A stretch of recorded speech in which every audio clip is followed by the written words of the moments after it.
welcome to this closing seminar on the second day of seminars here at Grand Hotel.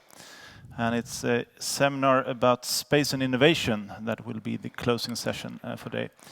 And we are very happy for you who are here, and we are sure that you will have a nice afternoon with us listening to presentations, and then afterwards a discussion that I will lead, and then I really hope that you all will join us in this discussion.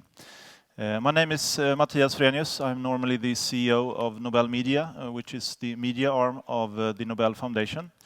Our work is very much about trying to connect science with society.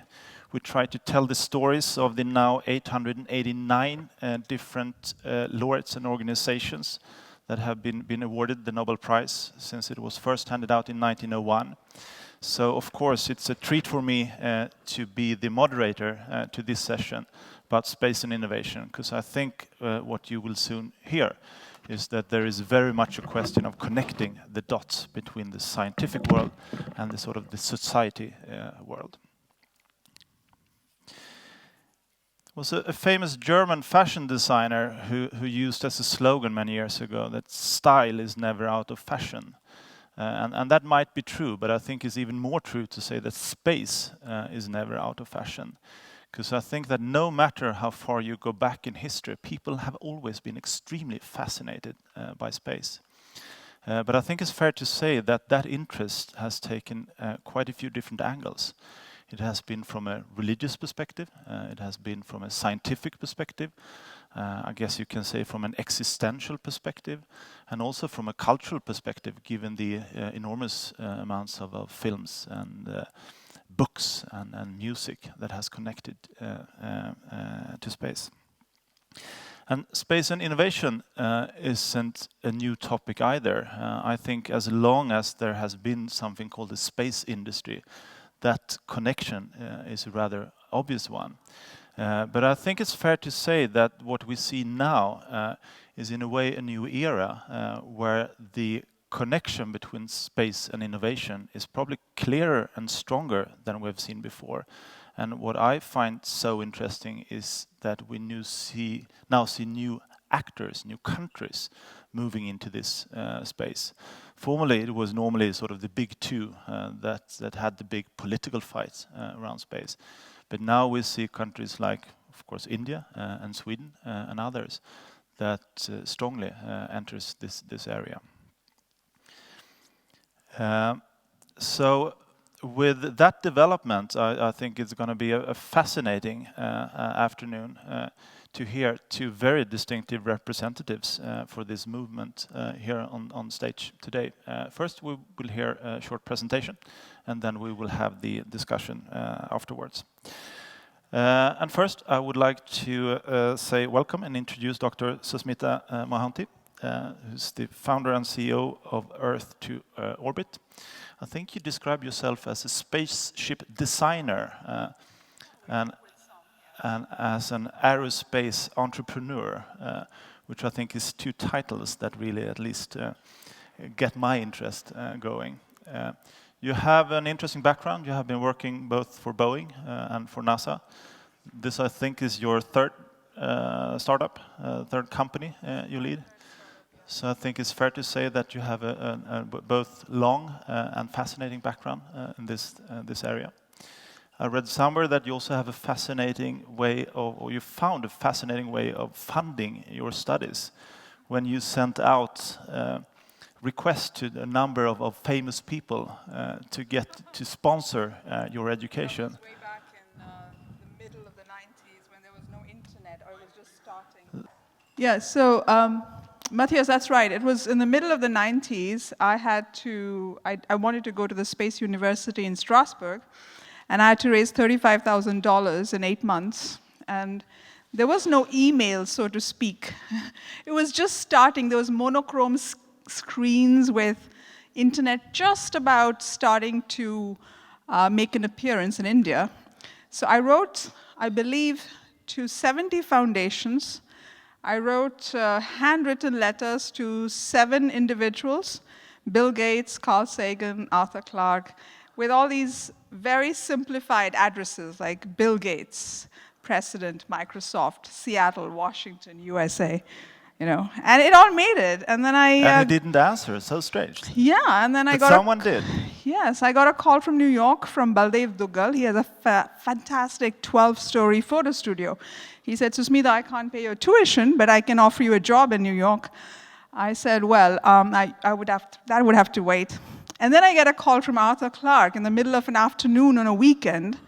I'm sleeping on the floor on one of those straw mat thingies, which are my favorites for the summer. And then I get this call, and it's Clarke himself asking me, so how much do you need? And I told him something, I was half asleep. I said something like $4,000. And the next day, he sent a fax. Those days, we had fax. So he sent a fax to the university saying, how much would you want me to transfer for Susmita's tuition? And the university got all confused, and they called me, and it went on from there. So I did keep a small loan, but yes, Clarke did fund my studies, and he was a good friend thereafter. Which I heard, which is a fantastic story. So when I moved back to India in 2008, I wrote to him, and he said, oh, that's a very strategic move, Susmita. I said, why do you say that? And he said, oh, didn't you know? He always would reference his books. So somewhere, I guess, he talked about gunpowder being invented by Chinese alchemists. And he said, didn't you know? Rockets were invented in China. And everything is moving to the east, so your move is all very strategic. I was like, okay. And he passed away the year after. But it was a good, we used to often correspond by email, and I had some security issues, clearance issues, which he stepped in. It was good. I guess it's a good sign that you're really into space, to have Arthur C. Clarke as both your mentor and as the sort of funder of your or funding supporter for your studies. When I looked up your company, Earth to Orbit, which I'm sure you will describe a little bit more in detail, I noticed that it's a company that doesn't have employees; they have a crew. Right. So both my companies, my Vienna company, which we just celebrated our 10th anniversary, and the Indian company, we startups have to keep improvising and innovating even the models that we operate in.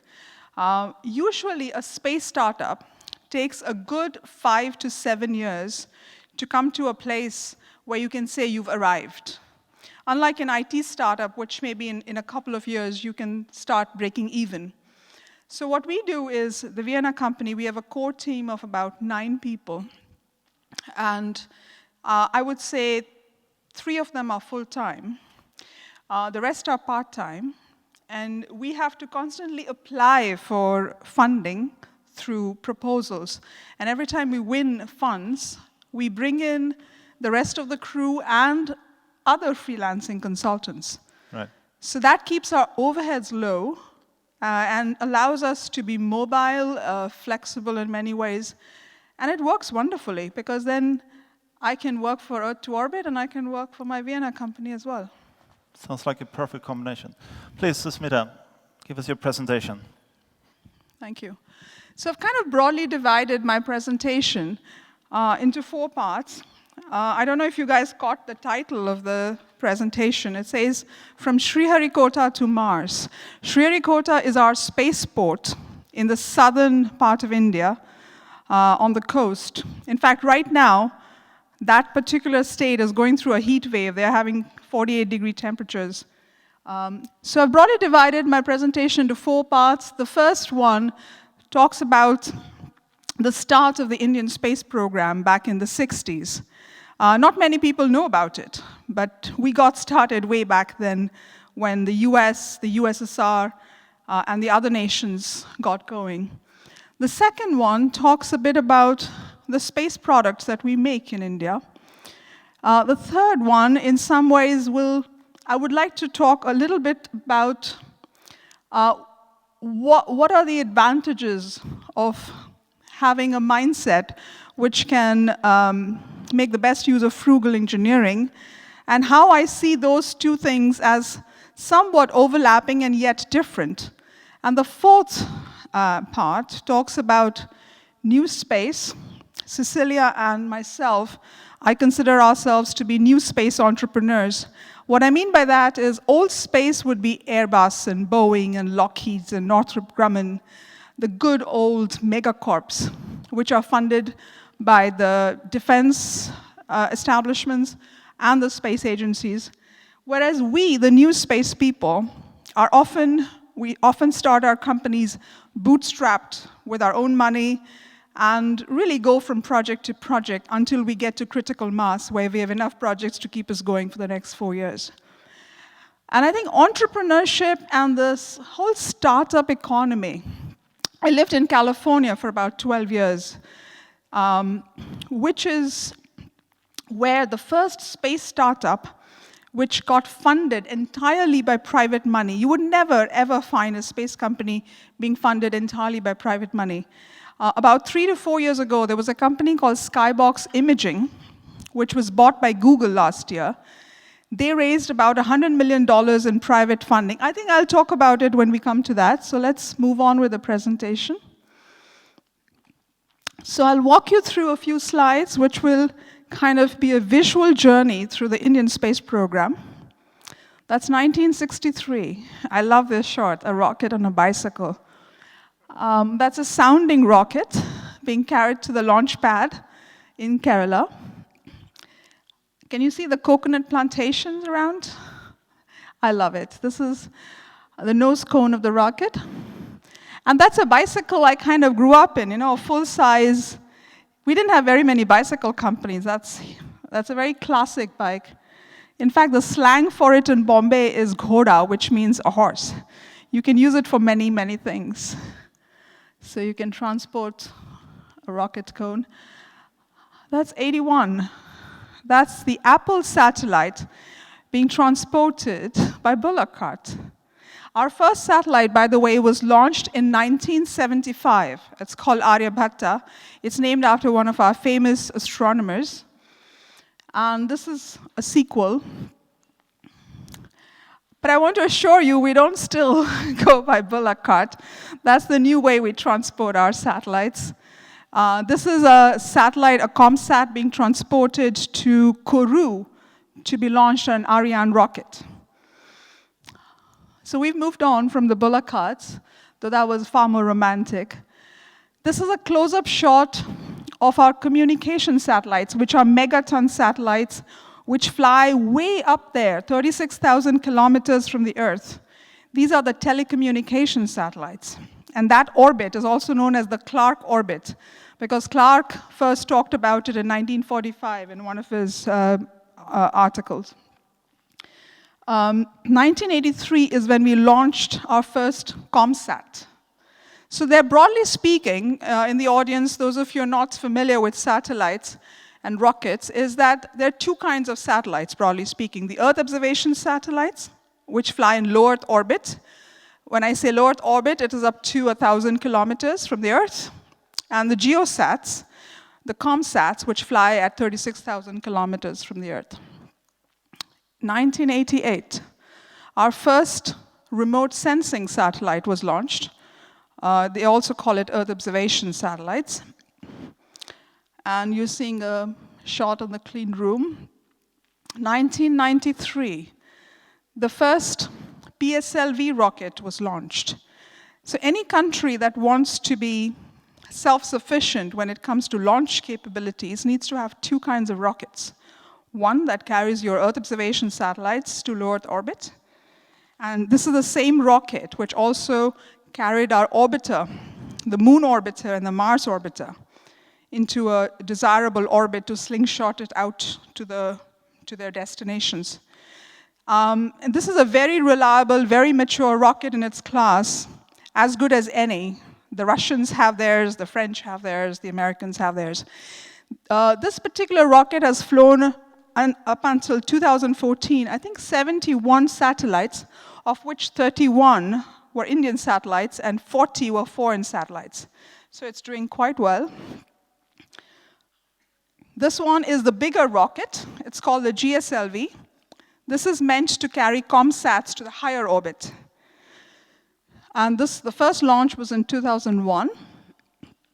It's it's quite spectacular to be on a spaceport and watch a launch live with the plumes that way. It's extremely boring to go into mission control and watch a rocket like a little blimp on a screen. So any day, whenever I'm in the spaceport, I always go out to the terrace, or just go out and look at a launch. Just the rumble and the plume is just fantastic. And one of the most spectacular launches was a space shuttle launch at night. I saw one by day, but just spectacular seeing the space shuttle launch. That's 2008, our first mission to the moon. It was an orbiter. It was launched in, I think, October, and it was around the moon in November. It's a short ride to the moon, guys. It doesn't take that long to get to the moon. And this is a beautiful shot of the lunar terrain by our terrain mapping camera. And guess what? We also decided, let's go to Mars. And this was in 2013, I believe September, in November, and it arrived the next year in September. This is a shot with the Mars color camera. Okay, so here what I did is, there was a fantastic lecture by this American geographer called Jared Diamond that I attended in San Francisco many moons ago. Jared Diamond is a professor at UCLA. And I think he said something fantastic in his lecture. He said, we humans are trapped in this clock with 24 hours. What if the clock had 50 years or 100 years? It would completely change our perspective on life and things. So what I did here is I took a 100-year clock, right? And I have kind of mapped out the evolution of the Indian space program around a 100-year clock. So every quarter is 25 years. So you see, we have done quite well, if you think about it, starting in 1963 and going to Mars in 2013. In a very short span of 50 years, we've pretty much gone from building a small sounding rocket to making it to one of our nearest neighbors. And then I made it more exciting. I thought, okay, well, my mother is a history major, and history is always fascinating for me. So I took the same clock and I mapped it. So each circle you see is 100 years. Okay? Let me walk you through, and I think it's quite fascinating. So we have a laser pointer here, yeah. Okay, so we're here. Just about everybody launched an East India Company, I guess. Sweden had one too. So that's when the British East India Company was incorporated. And in 1614, King James I sent his first emissary to India when we had Emperor Jahangir, the Mughal Empire, at its peak. In fact, in those days, the Mughal Empire and the Ming Dynasty in China were two of the richest, wealthiest polities in the world. And around 1614, India accounted for almost a quarter of the global manufacturing. And then you go on to the 18th century, the Industrial Revolution starts somewhere here, around the same time when the Battle of Plassey was fought and the British East India Company took over Bengal. It wasn't really a military victory, it was more a victory through treachery and false bonds and bribes. And so this is where the takeover of India began, around the same time the Industrial Revolution began in Europe. And then you come here in the 1800s. So it was 100 years of plundering by the East India Company until there was a big Indian mutiny in 1857 when the British Crown took over from the East India Company. And just to give you an idea, the word loot in English comes from a Hindustani slang for plunder. And it entered the Indian dictionary around this time when the British East India Company was busy siphoning off stuff back. What's fascinating is it was run by this sociopath called Robert Clive, who I think in 1757, he paid himself, in today's equivalent, about 24 million pounds. And I think he got the East India Company something around 250 million pounds in today's terms. So that's a lot of money back in 1757 in today's terms. Anyway, so the Queen took over around here, 1857, so another 100 years, and we became a republic in 1947. So 200 years of colonial rule, good times for them. It kind of totally impoverished our craftsmen, our farmers. So what you see India today, we are bounced back. I mean, it's really a big bounce back. And the reason I want to put things in perspective is what took 200 years of plundering will take probably 100 years to sort of come back into normal and then do things in a good way. Here around, and look at this, it's pretty cool. We became a republic around 47, and by 63, we had already launched a tiny little rocket. And the rest is kind of, you sort of 50 years, I just shared it with you, and we are somewhere here now, and we went to Mars, and we've relaunched the Make in India campaign, and I'm just comparing 1614 to 2014. 400 years, just 400 years ago, we were a different country, and now 400 years hence, we are going back to this Make in India thing. So I think it's fascinating for me to look a little bit into the past. And so let's see, whenever we say Make in India, the first thing that comes to mind is IT and outsourcing and back office processing. So I think the very fact that this particular event is emphasizing on the word innovation is a very good one. So it's not just come to India and set up sweatshops, but let's co-create, let's co-innovate, let's co-develop. And I think that's the exciting part. I often get this question, which I've answered, I think, before in the morning talk, is why does India even bother to have a space program? Why do you spend so much money? By the way, India ranks, I would say, in the top 5 to 6 spacefaring nations. If you look at the budget, if you look at our technological capabilities, and if you look at our space assets, the fleet of satellites we have up there. We have a fleet of ComSats, a fleet of Earth observation satellites, and very soon we will have our own fleet of navigation satellites. Like Europe is building the Galileo program. Similarly, India is building the Gagan program for GPS. So I think a subcontinent like India, we don't look at having state-of-the-art spacecraft and ability to launch them as a luxury, really. It's something we need. And what's exciting is the spectrum of applications since the 70s is so convincing that our politicians never question the space program, which is why the Indian budget for the space agency, it was increasing by about 15% every year in the early parts of the 21st century. And in the last 5 to 7 years, the budget increases by anywhere from 25 to 35%, which is huge. Considering that other spacefaring nations, such as the United States, their budget actually has come down a little bit, a few million here and there. So the reason is very, very straightforward, very clear, that the impact of space applications here on Earth is quite dramatic and is far-reaching. It's really the people in the villages, cities, everywhere benefit. Whether you're going to an ATM and drawing your cash, or whether you are watching television, or whether you're a fisherman out on a boat getting SMSs about which direction to head to get a good catch for that day. So it's very hands-on. This is a beautiful photograph shot by not one of our remote sensing satellites, but the Mars remote sensing satellite, the Mars Orbiter. When it was in the initial part of its journey, it was circling the Earth. And what I like about this picture, this is the first photo sent by our Mars Orbiter. What I like is, that's India for you. And here you see a cyclonic storm.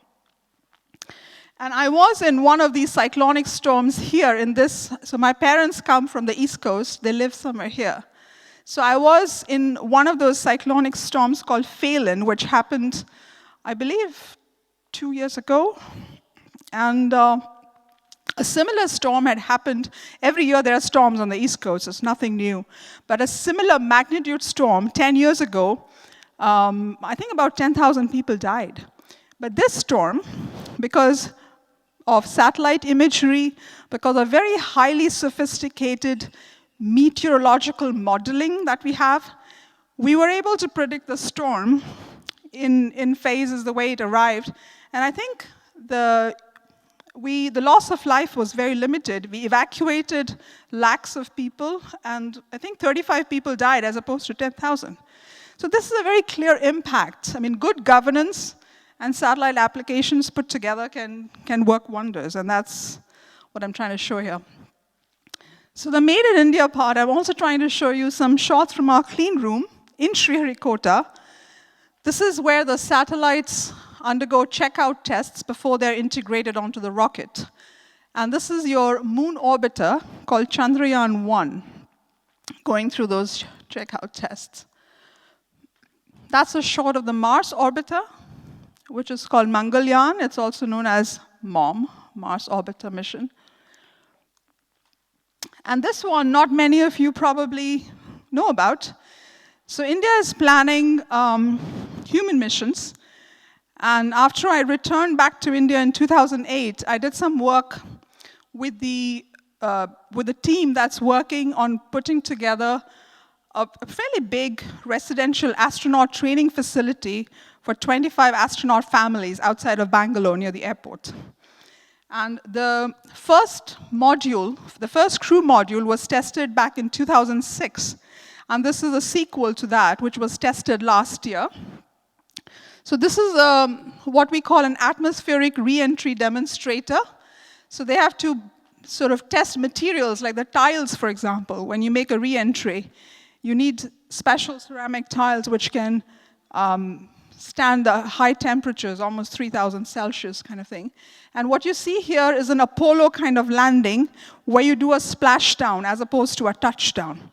And this is the splashdown in the Bay of Bengal. So this is coming along very quietly. I think for me, the way the Indian space program has panned out, I always tell my dad, who was one of the first recruits for the space agency back in the late 60s, that we've been very modest about our program. Especially having spent 12 years in California. The hype comes first and the launch comes later. So I think we've been very modest. So we don't even know that we have a crew capsule now, or at least getting there.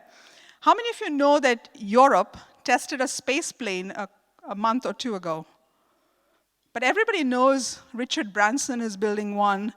Everybody knows Jeff Bezos just flew one. So you see, I mean, the whole marketing and PR machine in Europe and India are kind of very quiet. So none of you have heard that Europe successfully tested a space plane, but it did. So it's a very similar story in India. The third part, let's talk a little bit about frugal engineering. In some ways, everybody loves to think that, okay, if you come to India, you can build things cheap. But I think frugal engineering is a little more than just the monetary aspect of putting together a product or a product system or a service. I think frugal engineering is also about conservation, about saving resources in a way that you can apply it to something else. Let me give you an example. There's a very efficient, he's almost like a celebrity manager, who managed what was called the Konkan Rail Project. It was a very extensive railway project in a part of the country. He was so successful that he was then asked to manage the Delhi Metro Rail Project.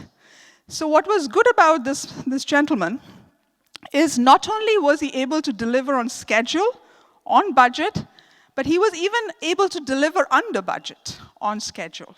So the money that was left over from the Konkan Railway Project was used to design and build a prototype of a maglev, which is sitting somewhere. So what I'm trying to say is frugal engineering is not about building things cheap, but managing your resources in a way that you can do other things with the leftover money or what have you. And I think the other advantage that India enjoys, as opposed to, let's say, the United States, in the US, every 4 years when you have a new president, so when Bush was the president, they were going to the moon. When Obama became president, they were going to Mars. So, I mean, having worked with NASA and Boeing, the problem with that kind of approach is every 4 to 8 years, you're changing direction. And what happens is some of the programs, like there was this fantastic crew return vehicle with Cecilia, was involved with when she was a student in Lund. And the crew return vehicle got to a phase where they did their first test flights out of Edwards Air Force Base, and the administration changed, and they just dropped the project. So you spend millions, you get to prototype and sort of phase 1 testing, and then suddenly, because of change of leadership, you have some very interesting projects just fall through the cracks. So India, the thing is, doesn't matter who the prime minister is, who the president is, the space program just independently keeps marching along, which is great because the momentum is sustained in that sense, and no money is wasted in that case. So I think frugal engineering, to me, is more than just making things cheap, but being clever about it. And I also think we should talk a little bit about innovation and the way we have these, there's a Bloomberg Innovation Index, there's an INSEAD Innovation Index, and if I show you both the indices, Sweden is always in the top 10 or top 5, and India is never even in the picture. I think India is currently in the INSEAD index. We are 76, yay. We're like way out of the screen here somewhere. But I think what to me is key here is we cannot measure a country like India, even when it comes to innovation, in the same linear, structured way that you would measure it for Western economies. Because we are such a chaotic, complex country, and now a country more so of very many young people, most of them wanting to start their own company and do their own thing, that the kind of disruption that happens through startup economies and sort of completely new ways of doing things doesn't quite fit in this very structured way of measuring things, if I may say so. So I'm not saying that India doesn't deserve to be 76th on that list. All I'm trying to say is don't take it very literally, because we can surprise you with things. It's not that linear and literal. And the reason I came up with this diagram is because I wanted to point out that when we talk about innovation, we really have to think that it's a very multidimensional word. It not only refers to technology and design, in terms of designing products and services, but it also has other implications, like the process, for example. I think many of you in the room must have heard of Elon Musk.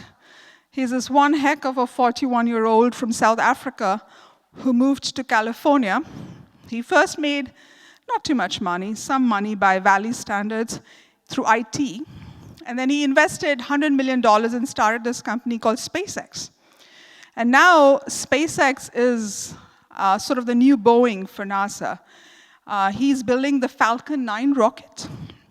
He is building the new crew capsule for NASA to go to the space station, both for crew and cargo. He recently came out with a fantastic new battery called Powerwall, which you can use in your homes in a few years from now. So this guy has really gone from software to hardware, and he's an amazing businessman and fairly bold when it comes to hands-on technology stuff.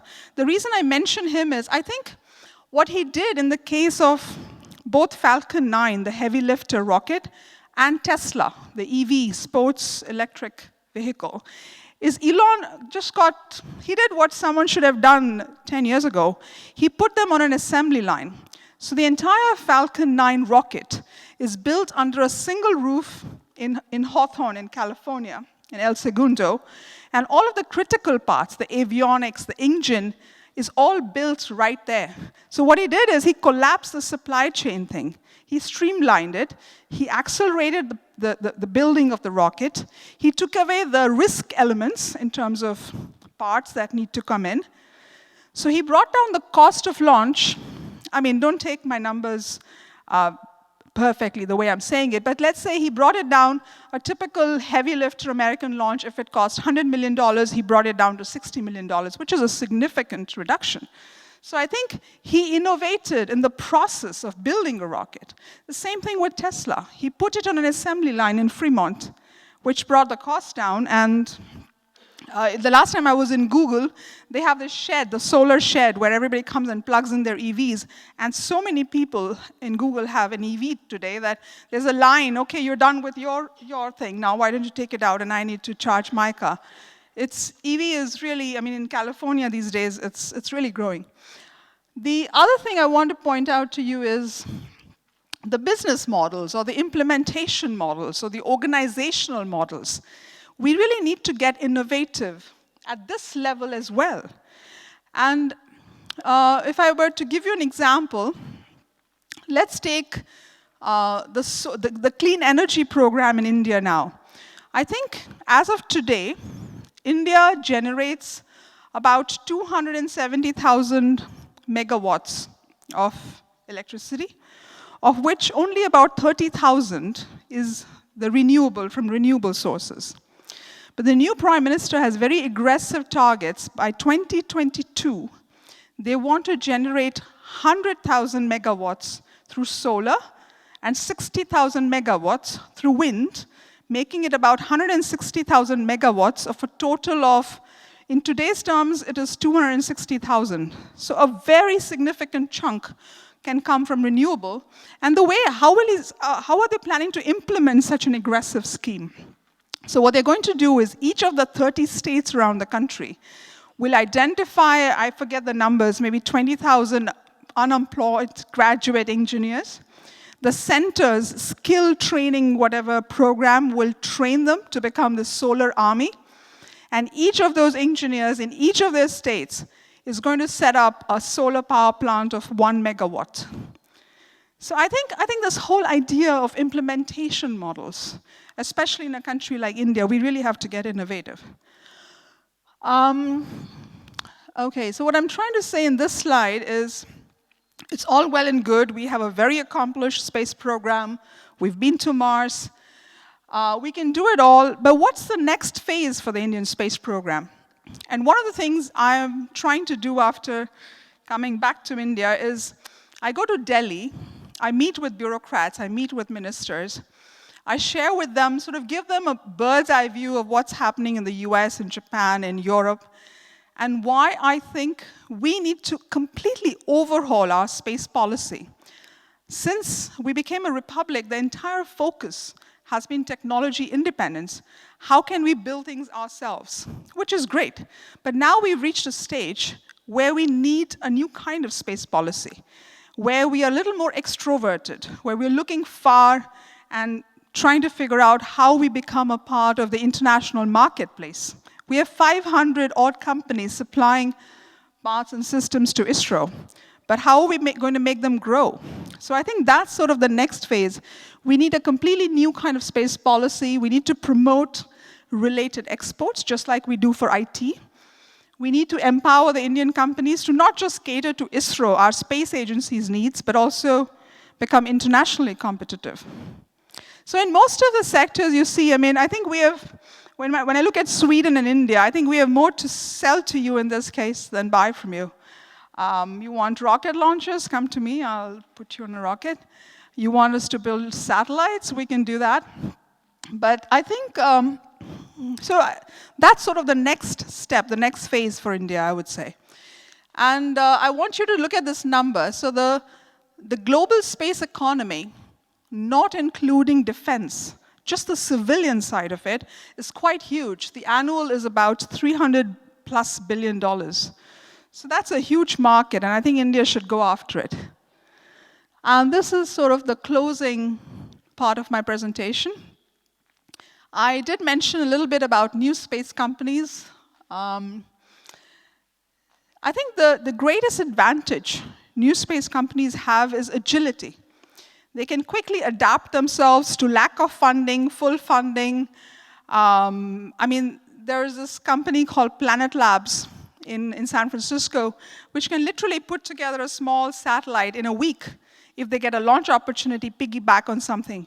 So they can quickly respond to, oh, there's a little space up there, I can fly 4 more.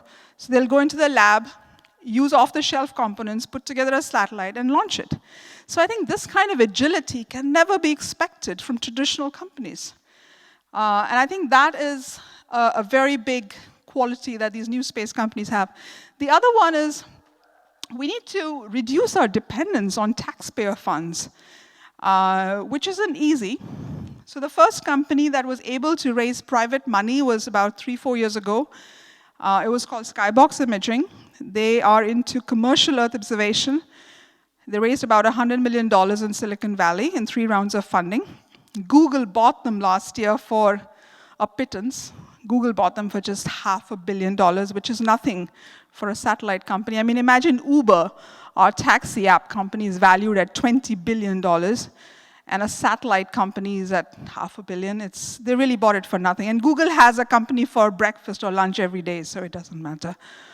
So now Skybox Imaging is Google. Skybox was my client. I was going to launch them on PSLV, and now Google is my client because they bought them.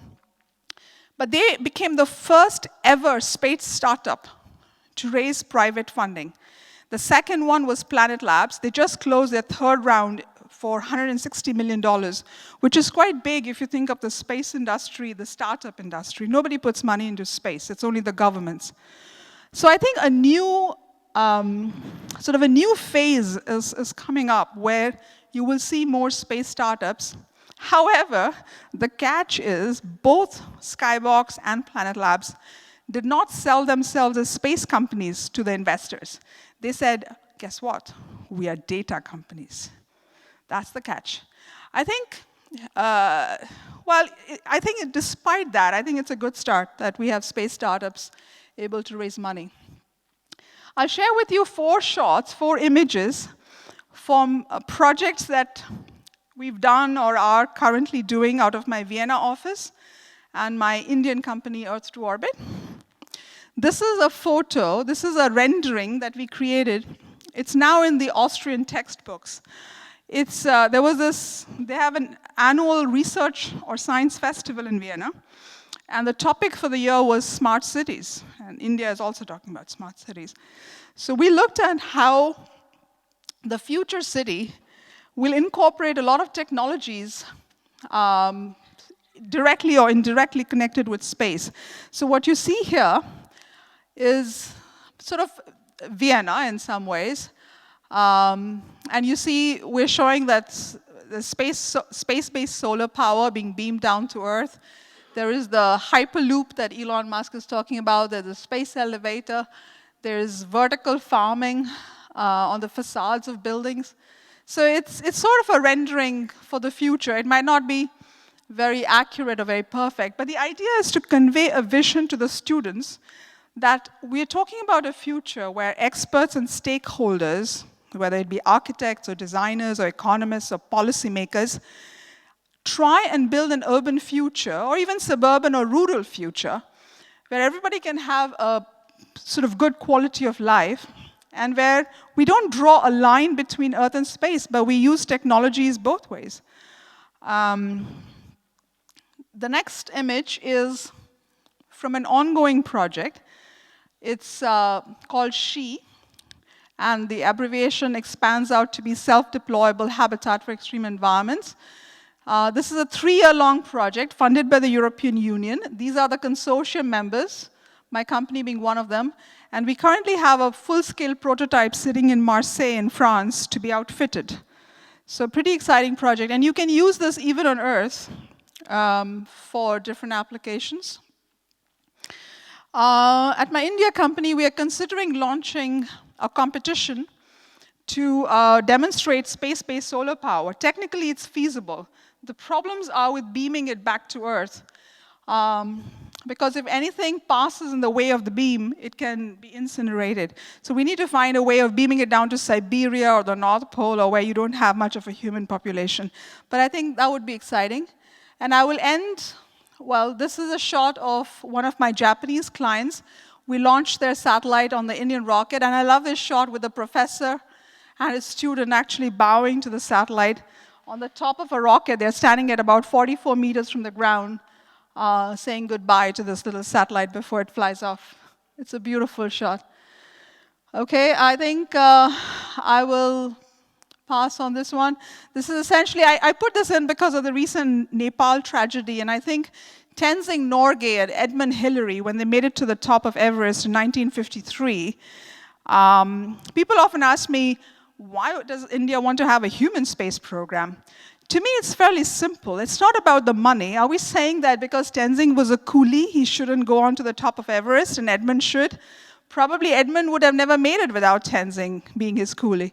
So I think it's really not about money. I think the fact that we are human and we want to explore is why we should be going anywhere. And I shall leave you with that beautiful shot taken by a German journalist friend who decided to watch the launch with the people outside of the spaceport.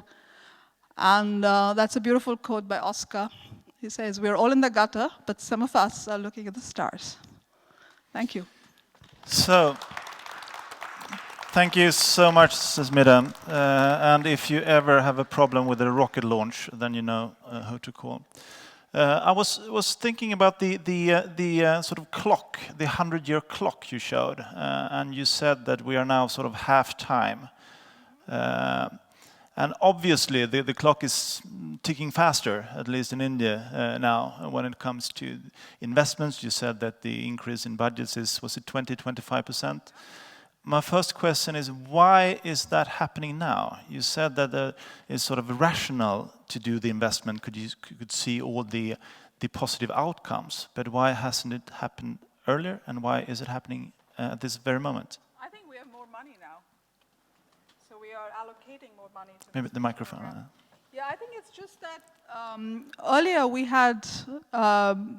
just have more money now in many ways. So that's why we are allocating more to our space program. It's earlier we were always sort of constrained when it came to funding. We had to go to the World Bank, we had to go to IMF. Now we are more financially on our own.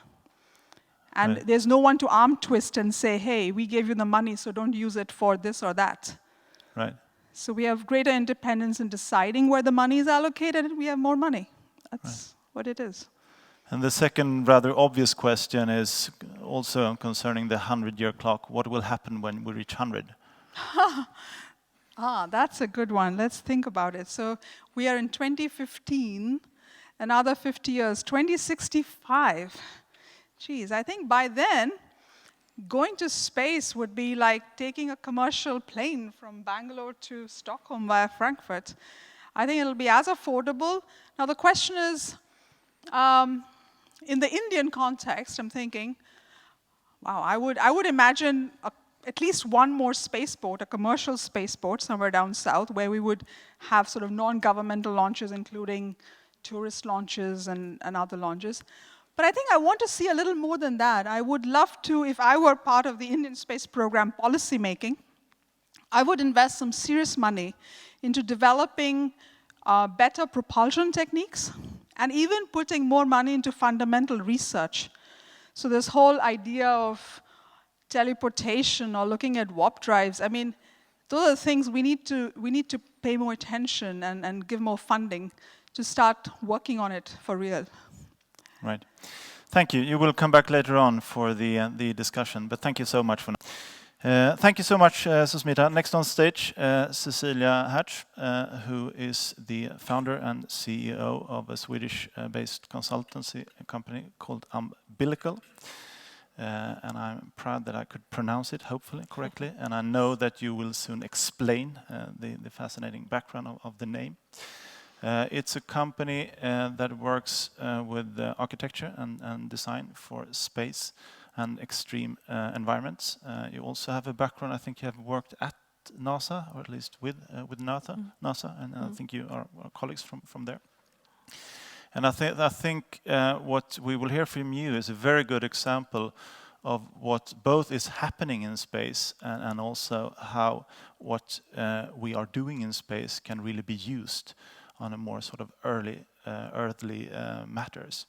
I read somewhere you have done so many fascinating projects, and one of my favorites was when you worked with underpants for extreme situations. And I think you worked together with Björn Borg, who is not only a famous Swedish tennis player or former Swedish tennis player, but also a brand name for Swedish underwear. And you designed what was called the steel panties, stålbrallan, if I understood it correctly. And I think that is probably as good a combination it can be between space and innovation. So please, Cecilia, join us on. Okay, so first of all, thank you for your patience being here, listening about space and innovation. And of course, I'm very happy to be here and to have listened to Susmita and have her here in Sweden, and also for this wonderful day, and we can all see how much we can do together, Sweden and India. So that's what I would like to start to say. But now I am, of course, happy to share with you some insights from the work we have been doing at Umbilical Design, and some background of the company, but also some of our projects. So let's start.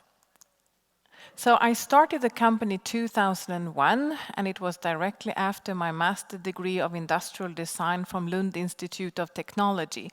And I must say that here in Sweden, people told me, Cecilia, you can't start a space design company in Sweden. But in the US, people told me, go girl.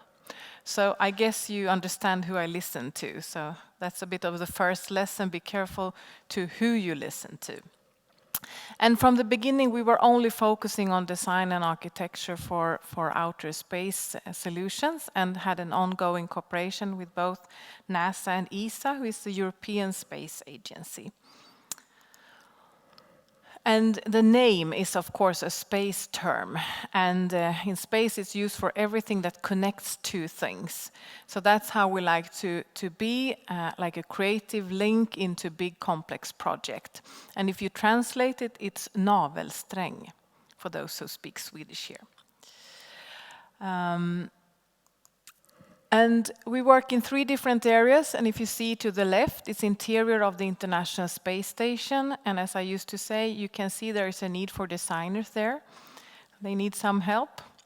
And then we transfer it to other extreme environments and more everyday life solutions.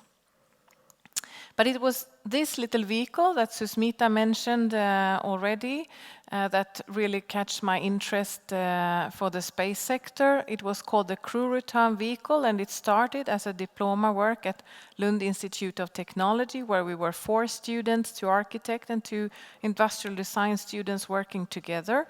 And it was also in cooperation with both NASA and ESA. And it was also called the Space Ambulance, because the purpose was to be able to save the crew back to Earth. And here you can see how it was planned to be connected with the International Space Station.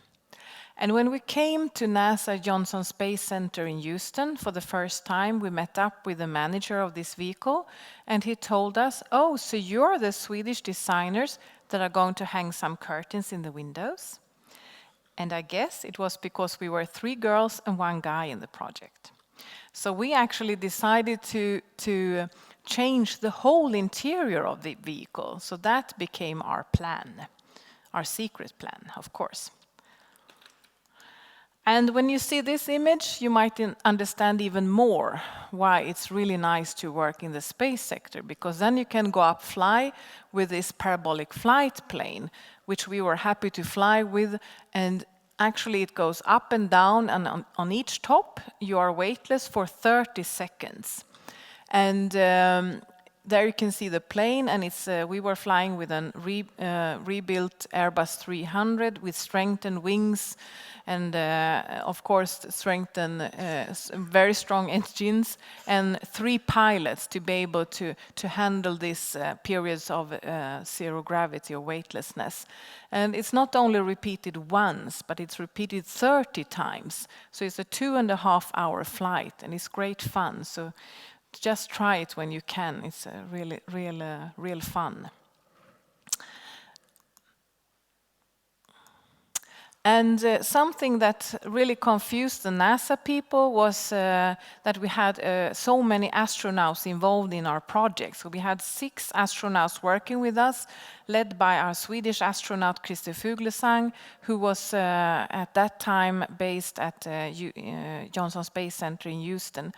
But we thought maybe we should be really nice to share these insights with the NASA team, how it comes that they want to work with us. Because normally the astronauts got these really heavy instructions and just read this. And here you can see we have 2 astronauts trying out the mock-up that we built and then flew in the parabolic flight plane to test the design solutions and see what works and what mostly important, what doesn't work. So that was the trick how to involve the astronauts, and it still works very good.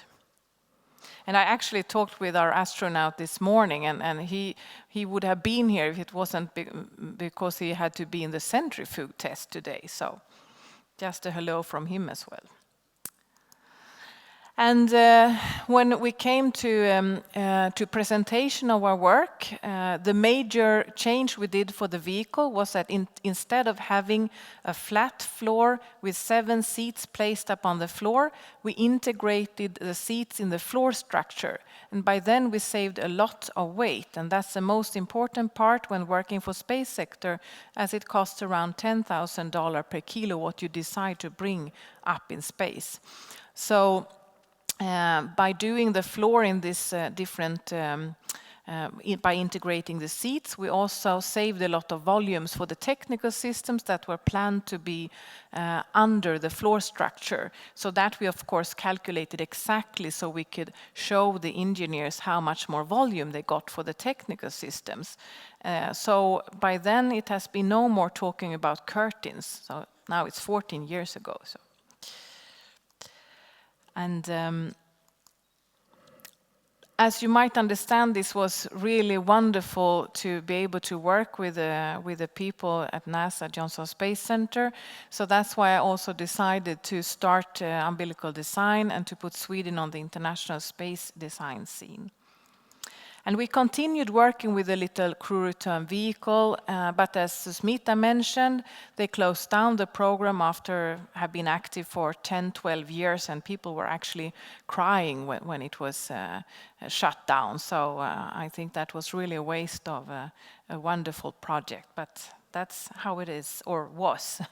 Let's see for this new space era, we will not do the same things. So we continued working with a space vehicle and also for concepts for habitation on Moon and Mars. And then we started to see, let's see what we can transfer back to Earth of this knowledge. So we started to work with something we call volume management. So how we can create from lessons learned from the space environments and create unique solutions for Earth. So, unfortunately, I don't know if there's anyone from Scania left here, but we did a great project. It was great fun working with Scania because I gave them a call and told them that we see similarities between your truck drivers and our astronauts. And it was very quiet in the phone, and then I thought, oh, now I'm onto the right thing. And they said, we don't really understand what you mean, but it sounds very exciting. So let's start a project. And I said, oh, that's what's my plan. So we did start a project, and it was very interesting because we did not transfer materials or technologies. So here was the idea to see, because the most significant thing in a weightless environment is that all surfaces becomes equally important.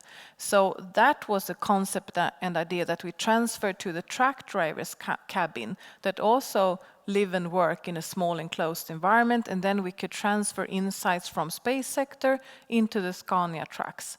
So that was great fun and a very important project for us, and quite in the beginning of the company.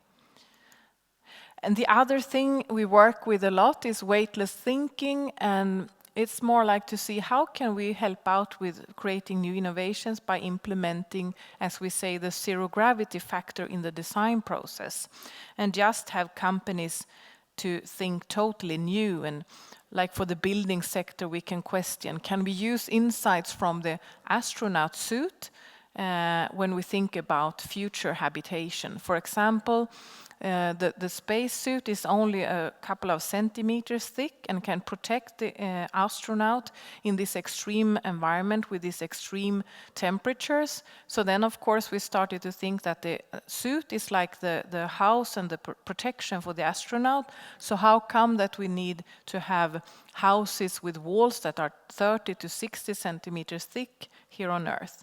So that's also a way of thinking and see how we can accelerate innovation in different sectors.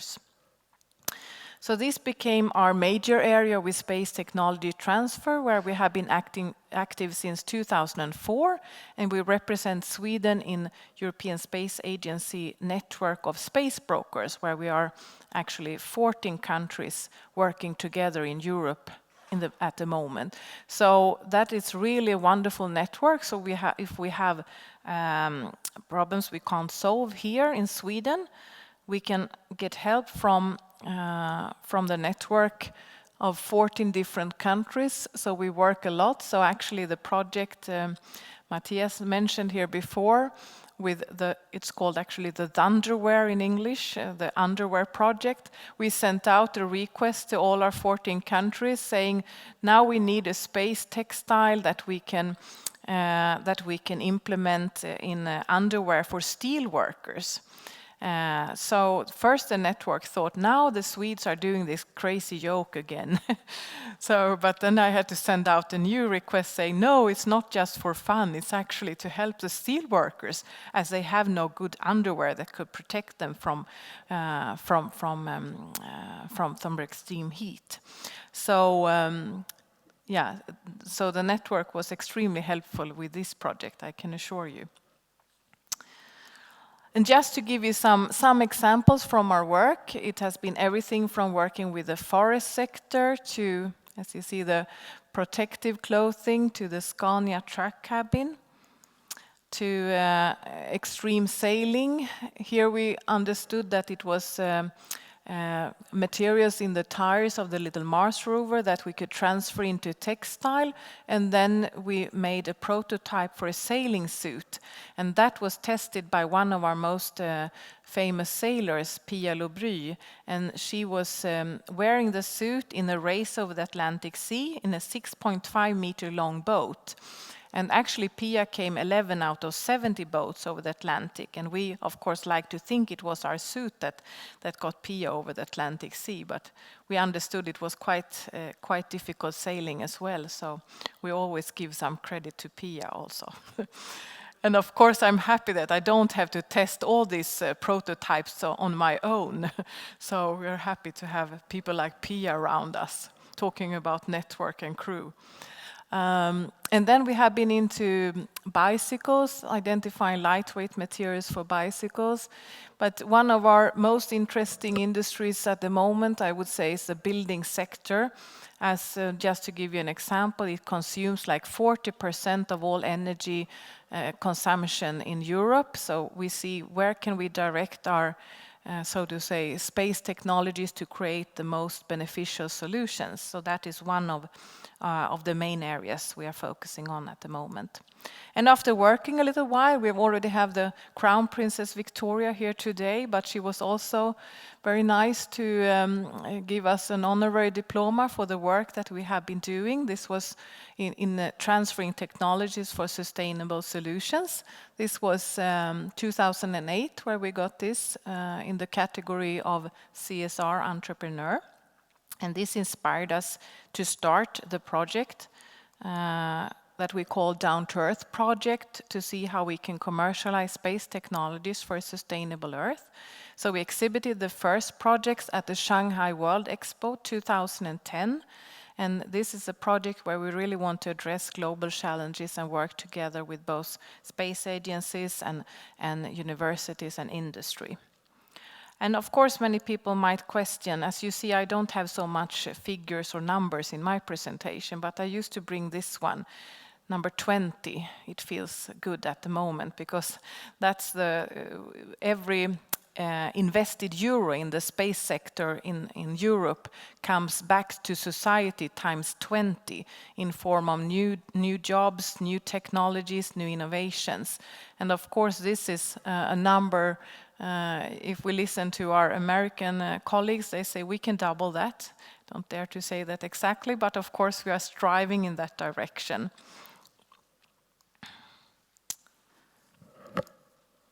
And as you might understand by now, we see that we have a lot more to develop with lessons learned from the space sector.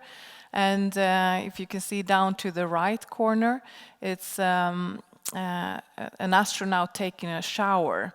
And we can't use that much water into outer space, of course. If you think about it, costs $10,000 per kilo what you decide to bring up. I used to like to think that that's also the price of water. So that's why we need to develop new innovations that do not include that much water.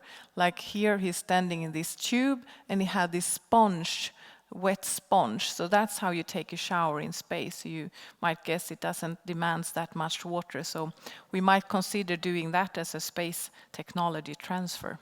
At least he looks very happy, so it must be a fun session for him. We'll see.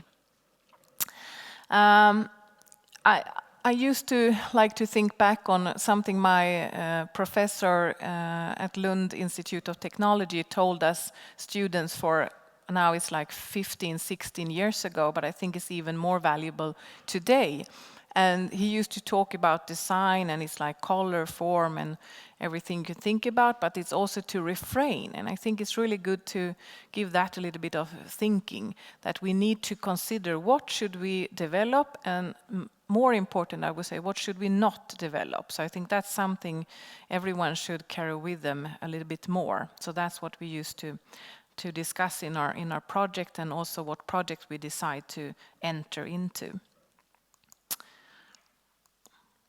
And as Susmita mentioned already, I mean, we are heading for Mars, and this was a little prototype, but also built up in full scale at Johnson Space Center in Houston, and that's one proposal for Mars habitation.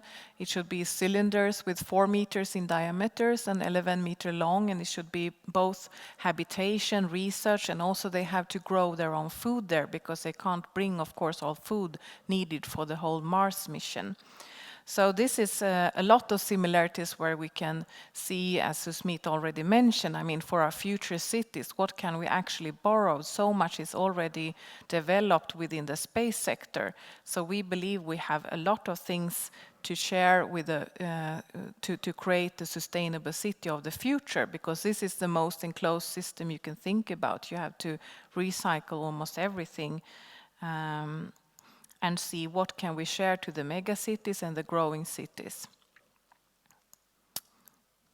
And of course we need to learn more about this. So just recently we were heading over to NASA Ames San Francisco with a team of 11 people, and I also brought our Swedish astronaut Christer Fuglesang with us, of course, and to see how do the NASA people work with space technology transfer, and we were also looking at one of their buildings that they recently built at the NASA Ames Center in San Francisco. You can see the building over there, and it's built up of different space technologies and materials. And just to mention one thing, it consumes 90% less water than a traditional building.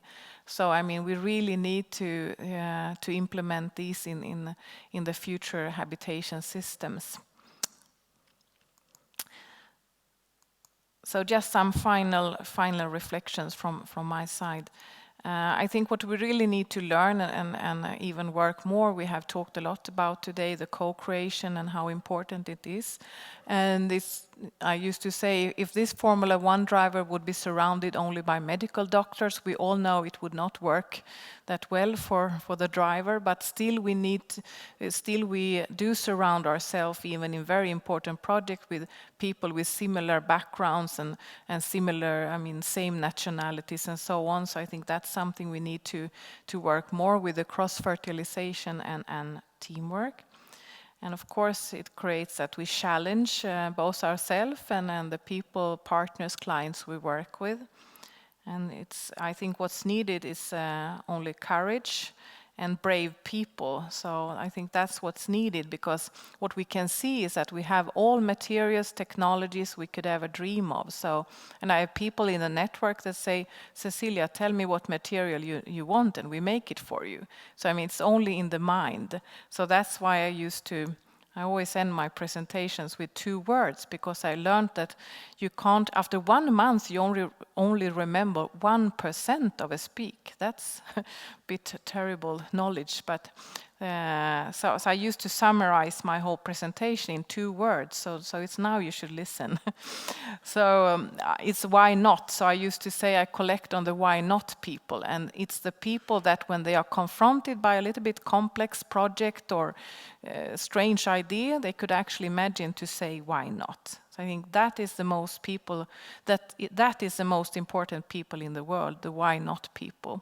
So by that, I would like to say thank you for listening. Yeah. You asked a question in your speech. Why do houses need 30 to 60 centimeter thick walls, while an astronaut is just needing 3 or 4 centimeters? But you didn't come up with an answer. What is the answer? For the why do we need such a thick wall houses? It's only built on conventional way of thinking and building and materials. I mean, we don't bring in new knowledge into the different sectors. So it's just that I used to call it repetitive design. That was what most of us are doing. So that's the major threat to development, I would say. Right, because that leads into my second question. We talk a lot about sort of technological transfer and transfer of innovation, which is something you think a lot about from a scientific world. That is of course something that is spent a lot of time on.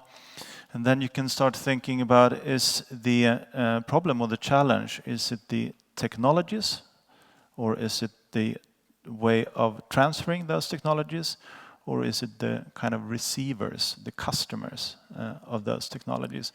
Where do you think that from a kind of space perspective, where do you have the biggest challenges? Do we have enough technologies that we should be able to transfer more, or do we need more new space technologies? No, I would say, I will come back to it, we need to...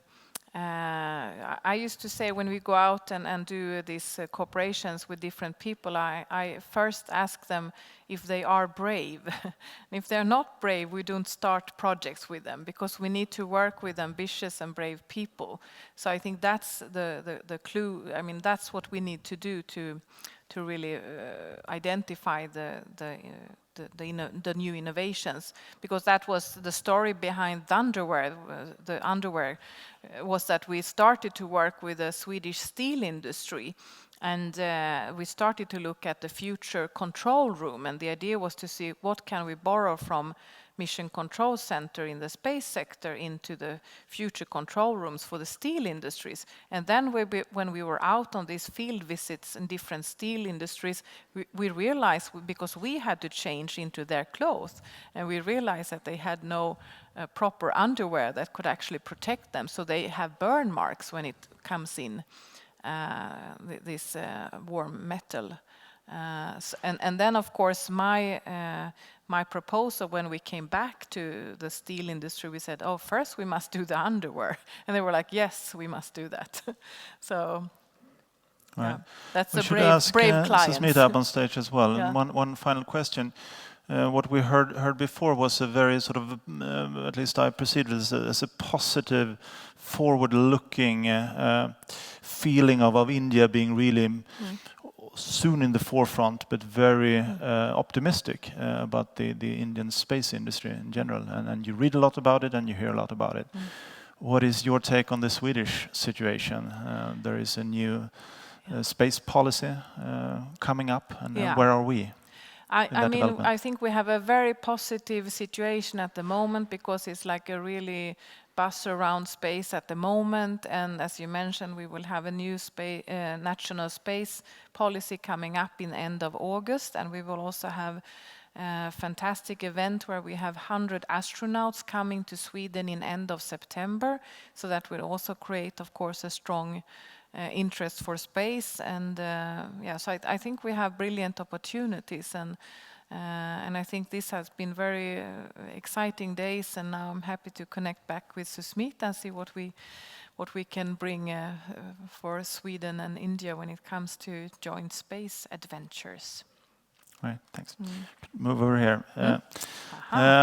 We will soon let the audience come in with a few questions. But you mentioned that Europe and maybe India as well wasn't that good at PR when it comes to their space activities. We know exactly what is happening with Elon Musk or the SpaceX or Richard Branson and so forth. What A, is the problem, and B, what should we do about it? What can we, from a Swedish perspective or from an Indian perspective, do about it? I think a couple of things. I also think we need a balance, because often whenever I read anything about any American company, I always take it with a pinch of salt. The companies that have raised money in the Silicon Valley, they have no revenues, no clients, really speaking, no customers, and yet you're able to raise, because there's so much money flying around waiting for a place to land. So I think two things. I mean, Branson was supposed to fly by 2012. It's already 2015. Where's the flight? They're having very serious problems with the engine. So I think India in particular, Europe has a slightly different problem, because Europe works by consensus, which is a good thing, but it can also be difficult because you need the sort of the consensus of the 20 member states to do anything. For me, I'd see no reason why Europe doesn't have a crew ferry today. I mean, the Hermes program, which the French started way back then, got stalled, and Europe has the capability to lead, but it always piggybacks on NASA. And to me, I always stand up in ESA meetings and say, I mean, there's no reason why the big countries like Italy or France or Germany, which are putting so much money into the space program, can't lead. And why should they always piggyback their policies onto NASA? It doesn't make sense to me. Anyway, from an Indian perspective, the whole PR angle, I think, is already starting to change. If you look, ISRO finally has a new website after, I don't know, a zillion years. And the reason is very simple. There's a new generation of young 20-somethings that have graduated and have infiltrated ISRO now. So the new people running social media for them, websites, and also working as engineers are this completely different, digitally connected generation. So I think PR up until now has been very bad, but I think in a year or two, we will see a lot more on social media. We will see, I don't know if you guys saw during the Mars mission, there was this photograph of women in saris doing a V sign. I mean, where do you see women in space? And suddenly you saw women in saris doing a V sign in some mission control in India. So that picture went viral on social media. It's changing, simply because there's a generational shift. So I think PR was very bad, almost non-existent. We also didn't have money on PR. We didn't spend any money on PR. You know, the NASAs of the world spend a significant amount of money, what they call education dollars or PR money. So we spend hardly anything. But I think the new generation will change the PR machine for ISRO. Cecilia, in Sweden we have Christer Fuglesang and Christer Fuglesang and Christer Fuglesang. Well, I must say I'm very happy that Christer Fuglesang now has moved back to Sweden since 2 years, because I think that creates a new interest for space in Sweden. And I think it's very important also for the outreach and communicating to kids and inspire the small kids to be interested in technology and science. I think it's a huge value for us to have him here, definitely. What else can we do? What else should we do? I should add on to there somewhere. So when I first arrived in the US, any astronaut public appearance, the kids or someone would ask, so I want to be an astronaut, what should I do? And the astronaut would always say, do more science and math. And I'm from India, and we all do science and math. And for us, it's like, that's all you need to do? I mean, that was a very stupid answer as far as I'm concerned. But that was such a common answer in the US, do more science and math, as if there are these scary subjects that you have to approach. And anyway, all I'm trying to say is, I think the whole astronaut angle when it comes to PR, for example, when Sunita Williams shows up in India, it's, there's a lot of interest. But I think we also need the Elon Musks of the world. We need stories where young people go out and build and fly things. And to me, that will change people's perception of, oh, I want to do that. So astronauts to me are a good way, but as far as I'm concerned, they're also outdated and a little, that's not the only way to do PR. No. Right. We need new icons, whether it's entrepreneurs or even policymakers who can say, okay, let's do space in a different way. Right.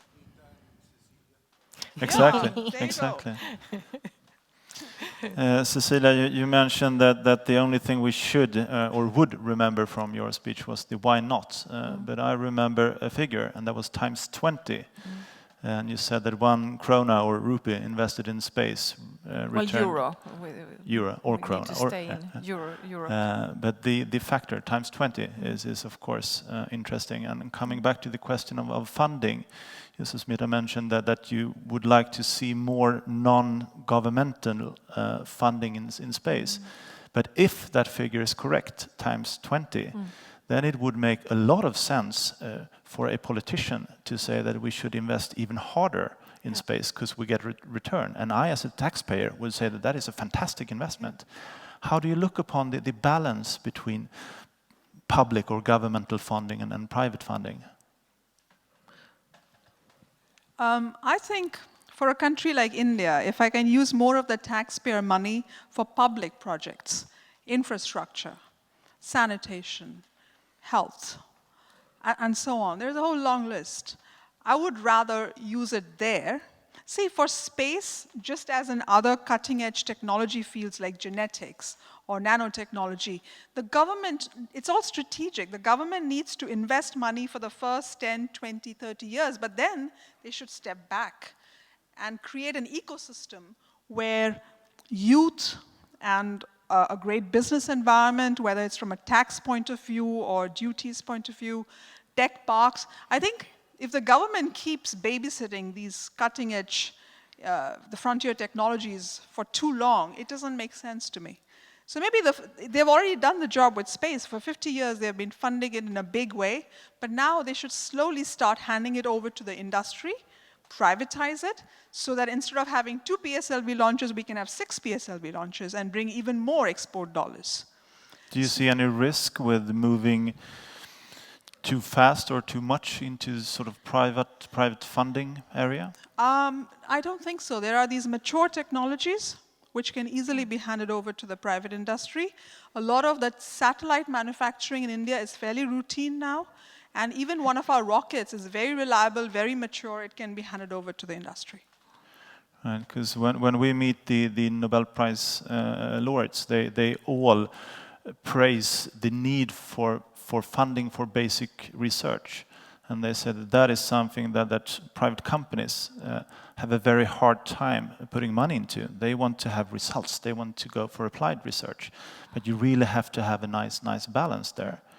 And it's interesting to see the comparison with the space. What is your thoughts about funding from a Swedish perspective? I think we always have to do both. But as you mentioned, I mean, when we see those numbers that we have 1 to 20 in Europe right now, I mean, it makes sense to really put more energy on how we can transfer those technologies. So that's why we try to build these systems more solid and make sure it can come to use in the society, because it has been developed and a lot of money has been invested during the last couple of 50 years. So it really makes sense to see how can we bring it back to the society and also come up with the innovations for the industry. So I mean, it's really a win-win situation.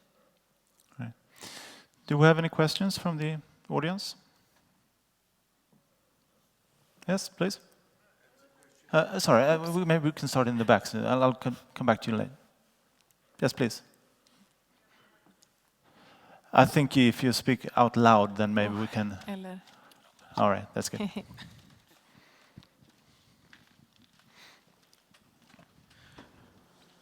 So, my name is Charlotte Glacier.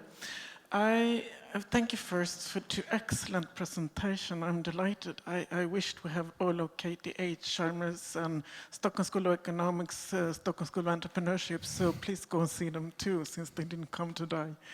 And secondly, you mentioned the new strategy agenda we're going to get in Sweden. It's a bit of an unfortunate situation in Sweden. We are investing about 1.8 billion Swedish kronas of tax money, and 2/3 goes to ESA.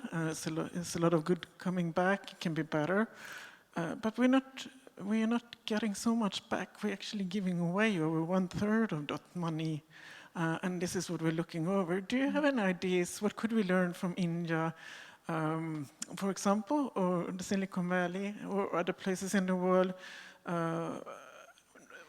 When the report comes, what should we think, the strategy plan? You know, what should we assess to see how we can better use the investments of Swedish taxpayers' money, and also how we can improve, or how should private sector, private-to-private business space be leveraged in Sweden? It sounds there's a great position, but the auditors were a bit scared.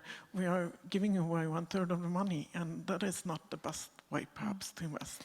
Yeah. So Smita, do you have any key learnings from the first 50 years? Can you translate that into euros? How much is that many krona in euros? No, yes, we're getting a 190. national strategic plan presented, as 190 Cecilia mentioned. million euro. And yes, you know, given where we are right now. What's the annual budget in Sweden?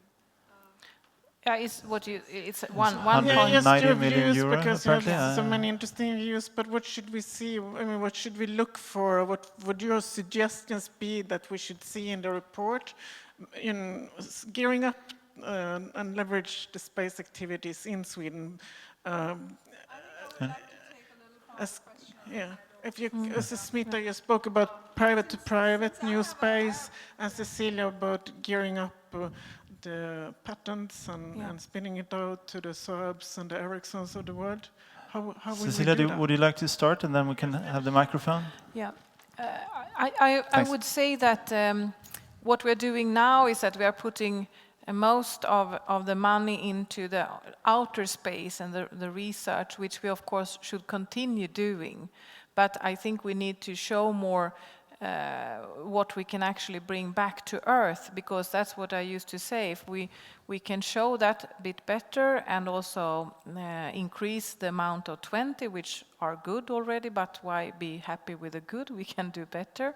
So, I mean, what we really should focus on is, of course, to see also how we can do more of the down-to-earth activities, because then it will be, if you can show more the benefit for the society, it will also bring more money to the outer space research. That is what will happen. And then I think we in Sweden need to be more active when it comes to the European cooperation and build more bridges into Europe, because then it would of course be more easy to secure that Sweden get the money back that we so to say should have in terms of so I think it's about everything, like you build relations and you build projects together. So I think that's what Sweden need to be more embracing the European colleagues. That's why I'm so happy for the network where we are working extremely good with these 14 countries. So I think Smita, that any is key one. learnings from? Yeah, One I idea. think I have a suggestion for Sweden. So I think Sweden, the kind of space technologies that have been developed here, for example, the formation flying of satellites, which was demonstrated with the Prisma satellites, green propulsion technology for satellites. The first time it'll be flown in a commercial satellite with the Google satellite that we are going to launch on the Indian rocket next year. So I don't understand why. I'm just trying to be a little provocative here. I don't understand why, for example, a company like ECAPS, which is part of Swedish Space Corporation that has developed this high-performance green propulsion thing, why can't they be a little more aggressive and sell it to other countries, India, China, forget Europe, go beyond. the United States. I know they have an office in the US. So I think Sweden, in my view, should look beyond Europe. Just jump over, forget Europe. No, I'm just kidding. Both East and But West, coming maybe, back to yeah. Charlotte's question, it's a very interesting problem in Europe. The smaller countries, like I have a company in Vienna. Austria is also a small country. Usually there's a fair return rule where a country gives X to ESA and you get it back in the form of contracts. Right. However, the reality is the big contributors, Italy, France, and Germany, especially Italy and France, we call them the mafia, they're really strong in the sense they sometimes even get more than what they give, even if they give a lot. And some of the smaller countries don't get it all back. Austria is a good example too. A lot depends on that one delegate or representative from the country in ESA who kind of is an interface between the country and the organization to make sure the fair return rules is actually fair for the smaller countries. So I personally think, again, consensus is good, consortiums are good, collaboration is good, but I think Sweden, Austria should work with other countries, China, India. Why limit yourselves to Europe? I think that's just my way of thinking, or California, or where have you. Think bigger. Another question? Well, I have a question for Sushmita. You have two companies, one in India and one in Austria. What's your connection with this Indian Space Agency? Okay, my business connection, you mean? I mean, I grew up with Do you work the ISRO as guys. a freelancer for them? No, so here's the thing. In India, there is something called Antrix, which is essentially a 7-member organization. It calls itself the marketing arm of ISRO, or the commercial arm of ISRO. But if you ask me, they really are more of an extension of ISRO than a separate corporate body. And interestingly, Antrix was originally a tech transfer office, which became the marketing arm. So initially they were transferring technology, and they decided, okay, we need a window to ISRO. So in my view, okay, how do I interact with them? We don't have a formal relationship, as in a business agreement with them of any sort. What we do is we serve as an extended business development arm for Antrix without a formal relationship. And when I arrived in India, I looked at the satellites they are launching. And most of the European satellite makers come to India through the embassy connections. So Europe is a captive market for us. So I thought, okay, well, then we have the United States and Japan, which are 2 big launch markets. So I can leverage my friendships and connections to open up those 2 markets for India. The US market, like I said, it took me 5 years to get a waiver to override the current ban. But in some ways, we've created a little, we've gotten the door ajar. The US market is huge. And in the Japan market, Japan, despite having a bigger budget than India, doesn't have any remote sensing satellites in orbit. So we decided that's an interesting market to tap into in terms of selling imagery, but not raw imagery from Earth observation satellite, but processed imagery, because they don't have any remote sensing satellites of their own at the moment. So your connections seem to be informal. Yes, that would be the right thing to say. Yeah. But More questions? I just must add that we have a very nice, because I talked to our Director General for the Swedish National Space Board, and that's good to know that we have an agreement, a space agreement between India and Sweden. So that's a good platform to start things from. So if tomorrow Cecilia wants to launch a satellite on the Indian rocket, she doesn't have to come to Earth to orbit. She can just go straight to ISRO. Sounds so easy. Yeah. Yes, please. So I have 2 questions. First one is that when you talk about investment in the space area, so for how much of an investment would that be? It all depends what business you're in. For example, we are planning a new venture where we will build, hopefully a constellation, build, own, operate a constellation of satellites. It depends what kind of business you're in. Suppose the business... Let me give you some real examples. So the Vienna company, we have 3 ongoing projects funded by the European Union, 1 funded by the European Space Agency. Let's take 1 as an example out of the 4. It's, say, a like 3 million euros for a complete design and prototyping of a concept. The duration of the project is approximately 3 years. It's always a consortium project in Europe, so there are 5 to 6 entities involved, 2 universities, 2 companies, 2 research organizations. So 3 million euros for a prototype of a design concept for an exploration system. If you're talking about satellites, it depends what kind of satellites. So ComSats, which are telecommunication, they are megaton satellites.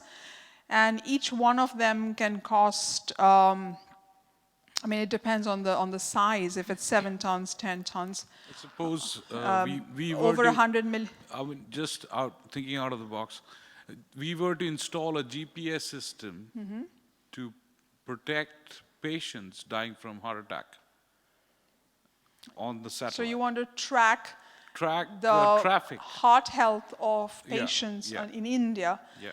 I think something like that, you would essentially tap into the new Indian GPS network, Gagan, which will become available Okay. to the people.